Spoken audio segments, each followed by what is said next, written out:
বন্ধুরা, সহজে হরিণ আঁকার জন্যে একটা প্রশ্নবোধক চিহ্নের মতো এরকম একটা দাগ দিয়ে নিতে হবে। এরপরে এর সামনের অংশে এরকম হরিণের মুখ, নাক, এভাবে থুতনি, চোখ, এরপরে কান দিয়ে দিতে হবে। এরপরে দিয়ে দিতে হবে হরিণের শিং। এইভাবে হরিণের শিংয়ের যে ডালগুলো থাকে সেগুলো দিয়ে দিতে হবে। এরকম দুইটা শিংই একই পদ্ধতিতে এঁকে দিতে হবে। এরপরে আর একটা থুতনি দিয়ে হরিণের পিঠটাকে এভাবে এঁকে দিতে হবে। গলার লাইনটা এইভাবে নামিয়ে নিয়ে এসে এরপরে পা এঁকে দিতে হবে। এভাবে পা দিয়ে হরিণের খুর এঁকে দিতে হবে। এরপরে আর একটা খুর এঁকে দিতে হবে।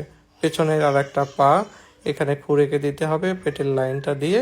এরপরে লেজের লাইনটা দিয়ে দিতে হবে। এরপরে আর একটা পা এখানে এভাবে দিয়ে দিতে হবে। এবার হরিণের গায়ে যে স্পটগুলো থাকে সেগুলো দিয়ে নিচে ঘাস এঁকে দিলাম।